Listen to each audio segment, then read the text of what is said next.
క్రీస్తునందు ప్రియమైన వారులారా, శుభాలు. ఎలా ఉన్నారు? బాగున్నారా? నిన్నటి దినము ఎలా గడిచింది? ప్రభువుకు మహిమకరంగా జీవించారా?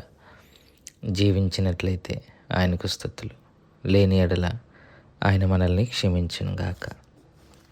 నేటి దిన ధ్యానాంశము మార్కు సువార్త 8వ అధ్యాయము 22 నుంచి 26వ వచనం. మార్కు సువార్త 8వ అధ్యాయము 22 నుంచి 26 వచనాలు. అంతలో వారు బెత్సయిదాకు వచ్చిరి. అప్పుడు అక్కడి వారు ఆయన యొద్దకు ఒక గుడ్డివాణ్ణి తోడుకొని వచ్చి వాణ్ణి ముట్టవలనని ఆయనను వేడుకొనిరి. ఆయన గుడ్డివాణ్ణి చేయి పట్టుకొని ఊరు వెలుపలికి తీసుకొని పోయి వాని కన్నుల మీద ఉమ్ము వేసి వాని మీద చేతులుంచి, నీకేమైనాను కనబడుచున్నదా అని వాడిని అడగగా, వాడు కనులెత్తి, మనుషులు నాకు కనబడుచున్నారు, వారు చెట్ల వలె నుండి నడుచుచున్నట్లుగా నాకు కనబడుచున్నారన్నాను. అంతటా ఆయన మరలా తన చేతులు వాని కనుల మీద నుంచగా వాడు తేర చూచి కుదుర్చబడి సమస్తము తేటగా చూడసాగాను. అప్పుడు యేసు, నీ ఊరిలోనికి వెళ్ళవద్దని చెప్పి వాని ఇంటికి వాణ్ణి పంపివేశాను. దేవుని వాక్యాన్ని మన వినికిడిలో దీవించి ఆశీర్వదించునుగాక. చదవబడిన లేఖన భాగంలో యేసు ప్రభువారు తన శిష్యులను గద్దించటం అనే కన్నా, మీరు ఇంకా ఎందుకని గ్రహించలేని స్థితిలో ఉన్నారు అని వారిని హెచ్చరించిన తర్వాత బెత్సయిదా ప్రాంతంలోనికి వారు వస్తారు. అక్కడ ఒక గుడ్డివాడిని యేసుక్రీస్తు ప్రభువారి దగ్గరికి తీసుకొని వస్తారు. ముట్టుకోవాలని, ఆయన చేయి పట్టుకొని, అంటే ఆయన మీద చేయి ఉంచాలి అని, ముట్టవలనని ఆయన వేడుకొన్నారు. యేసుక్రీస్తు ప్రభువారు చాలామంది గుడ్డి వాళ్ళను స్వస్థపరిచారు. అంత మాత్రమే కాదు, ఆయన అనేక మంది చేతులుంచి కూడా స్వస్థపరిచి, ముట్టుకొని కూడా స్వస్థపరిచారు.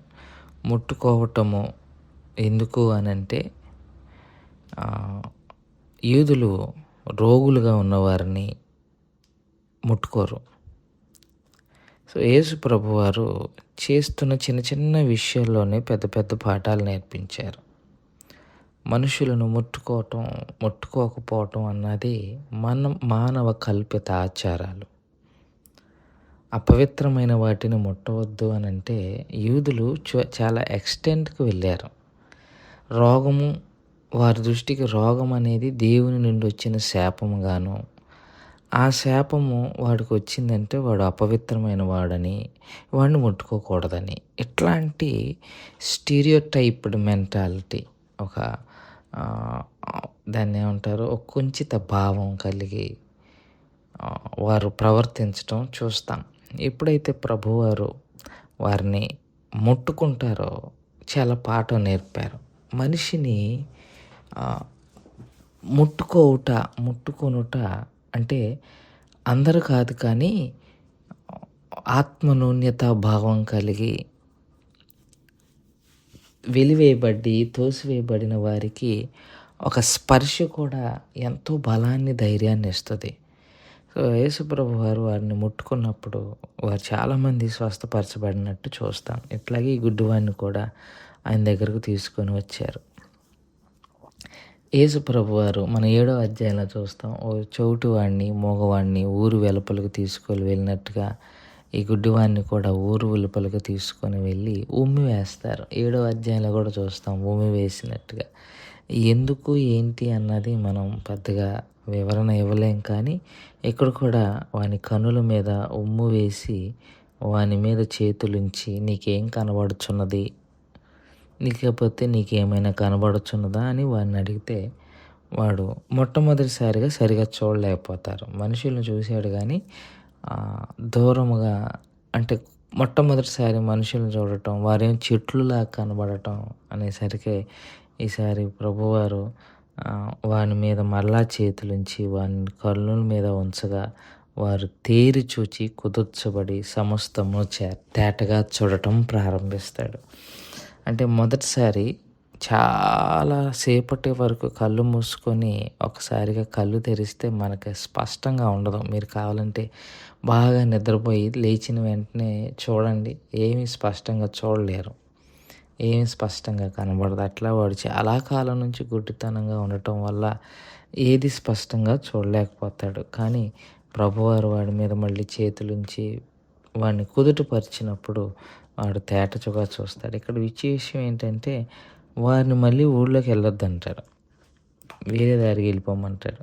ఇంటికి వెళ్ళిపో, ఊర్లోకి వెళ్ళొద్దంటాడు. ఎందుకు వెళ్ళొద్దు అన్నాడు అన్నది 2 విధాలుగా మనం అర్థం చేసుకోవాలి. ఒకటి, యేసు ప్రభువారు ఒక స్టేజ్కి వచ్చేసారు. ఏంటిది ఆ స్టేజ్ అంటే ఇక వీళ్ళకి సూచనలు సూచక క్రియలతో పని లేదు. They had seen enough. వారు చాలా చూశారు, చాలా అద్భుతాలు చూశారు. మళ్ళీ కొత్తగా ఈ అద్భుతం ఒకటి చేసి చూపించి ఆయన ఏదో సాధించేయాలని, లేకపోతే వాళ్ళు ఏదో తొందరగా నమ్మేసేయాలన్న ఉద్దేశం వారికి యేసయ్యకి లేదు. మళ్ళీ he don't want to prove again.